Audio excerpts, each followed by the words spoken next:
We have this idea that goals are friendly things, that they are items on a pleasant to-do list, things we'll get to. Eventually, when the time is right, when we feel ready, we treat them like gentle suggestions. But what if that's why they so often fade? What if a goal isn't a suggestion? What if it's a demand from your future self, a declaration of a reality that does not yet exist, and it is waiting for you to fight for it?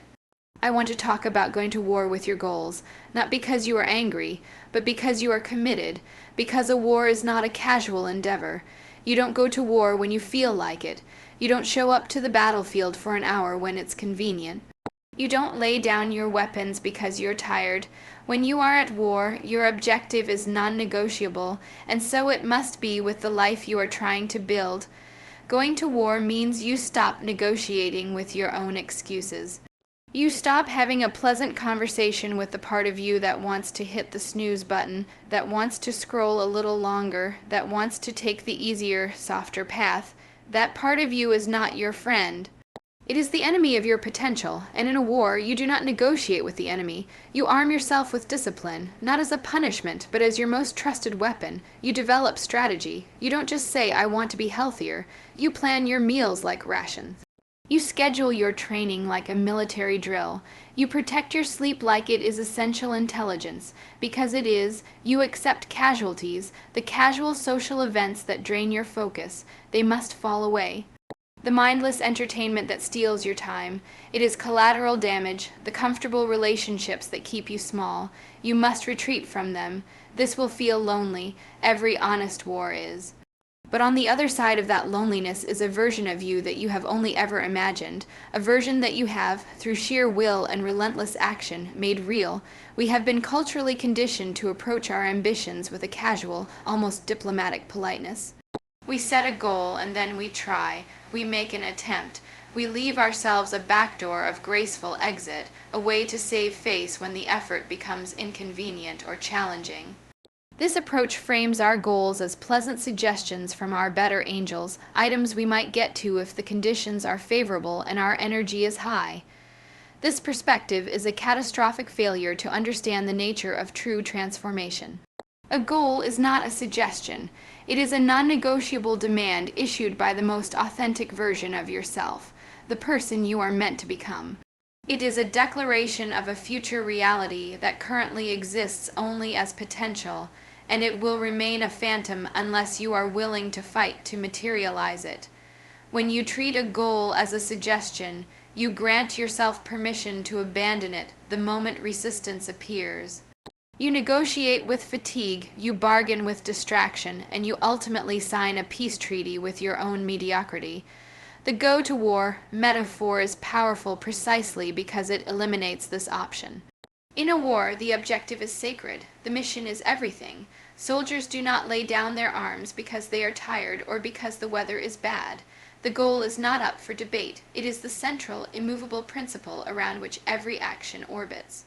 To go to war with your goal is to elevate it to this same level of sacred importance. It means making a pre-commitment that the outcome is non-negotiable. The path may be adjusted, the tactics may change, but the objective itself is immutable.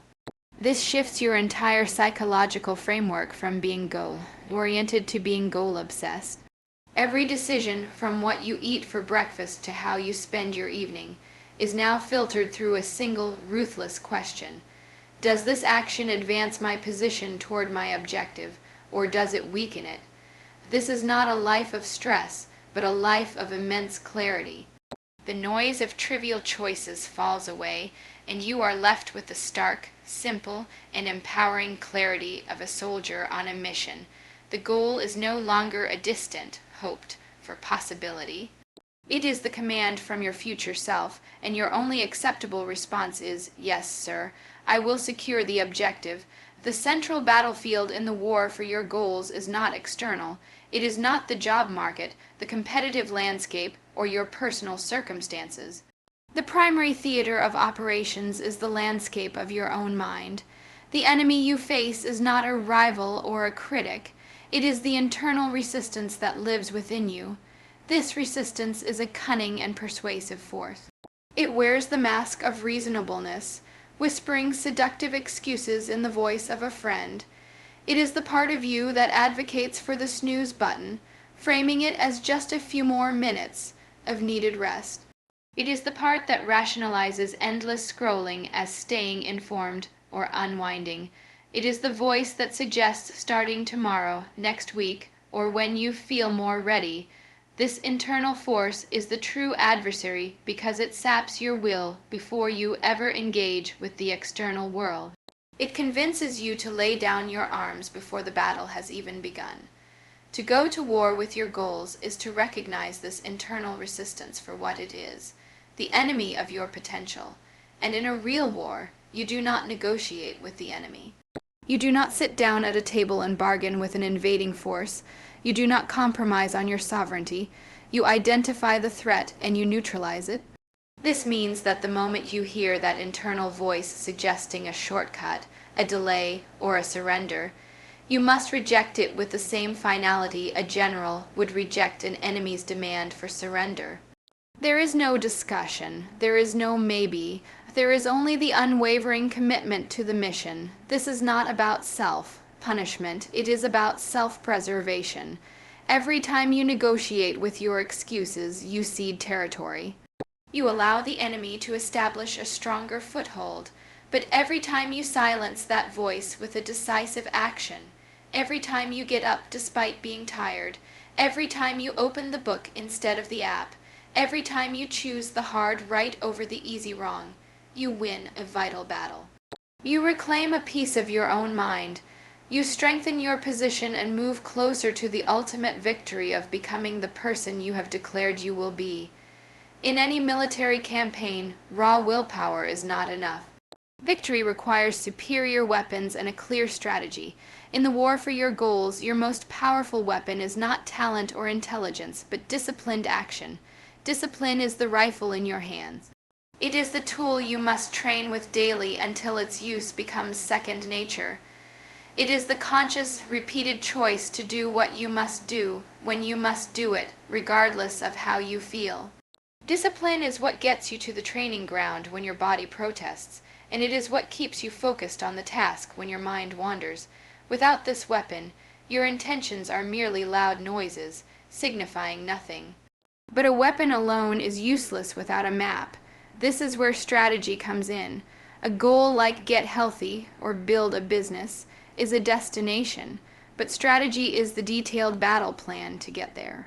It means you don't just want to be healthier. You plan your meals with the precision of a quartermaster distributing rations. You don't just hope to get fit. You schedule your workouts with the inflexibility of a military drill, protecting that time as a non-negotiable commitment to your objective. You analyze your weaknesses, your personal vulnerabilities, and you fortify them. If late night snacking is a weak point, your strategy is to have healthy alternatives ready for the ambush. If distraction is your enemy, your strategy is to create a focused environment by eliminating digital threats. This strategic planning transforms vague ambition into a series of concrete, executable orders. You are no longer a hopeful civilian wandering toward a dream. You are a soldier on a mission with a clear objective, the right weapon in hand, and a step-by-step plan of attack. Every day becomes an operation. Every completed task is a successful maneuver. This combination of disciplined action and intelligent strategy is what turns the tide from wishing to winning. A fundamental principle of warfare is that terrain must be secured, and this often requires accepting losses elsewhere.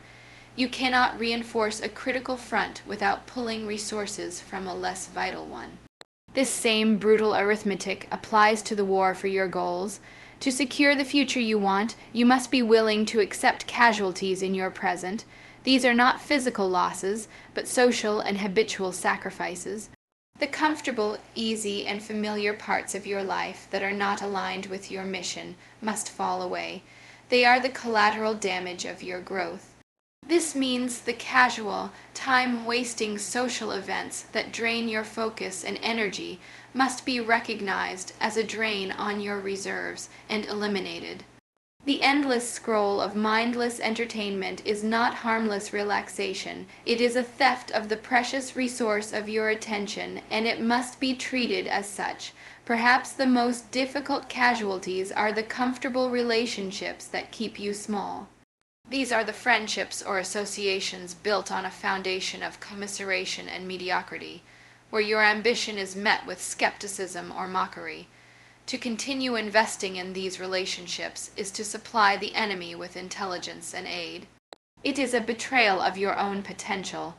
This process of prioritization will feel like a retreat, and it will be lonely. You are consciously choosing to leave behind the familiar territory of your old life. But this loneliness is not a sign of failure. It is the necessary price of transformation. It is the space created when you stop being a citizen of the land of distraction and comfort and become a soldier in the army of your own potential. This vacant space, while uncomfortable, is sacred. It is the quiet where you can finally hear your own thoughts and the clarity of your own purpose. It is the ground upon which you will build the new version of your life. Accepting these casualties is not an act of cruelty. It is an act of fierce love for your future self. It is the conscious decision that the person you are becoming is more important than the comfort you are leaving behind. The final and most profound truth of this war is that the ultimate objective is not an external trophy, a job title, or a number in a bank account. The real territory being contested is your own soul. The central question posed, are you a soldier or are you the territory being occupied, cuts to the heart of the human condition. Many people live as occupied territory. Their minds are colonized by the expectations of others. Their time is commandeered by trivial demands, and their potential is held hostage by fear and complacency. They are not in command of their own lives. They are the passive landscape over which the battles of distraction and obligation are fought. To become the soldier is to stage a revolution for your own sovereignty. It is to declare that you will no longer be the territory, but the force that defends and shapes it. This battle is sacred because it is a fight for the very essence of your being, for the right to author your own story and become the person you know you are capable of being. This is not a war fought with rage, but with a love for your own potential so fierce, so unwavering, that it becomes the most powerful weapon you possess. Rage burns out quickly, but love endures. Love for the person you are meant to be will get you out of bed on the cold, dark mornings when anger has long since faded. It will give you the strength to make one more attempt when failure seems certain. This love is the fuel for the discipline, the strategy, and the acceptance of casualties. It is the why that makes all the how possible. The call to declare war on the gap between who you are and who you are capable of becoming is the ultimate call to action.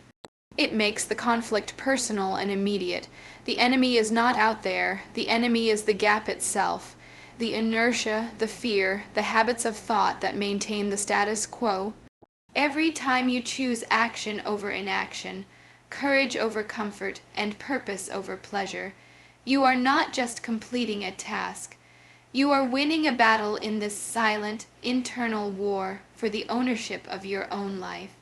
Victory is achieved the moment you fully transition from being the occupied territory to becoming the dedicated, unstoppable soldier committed to your own liberation.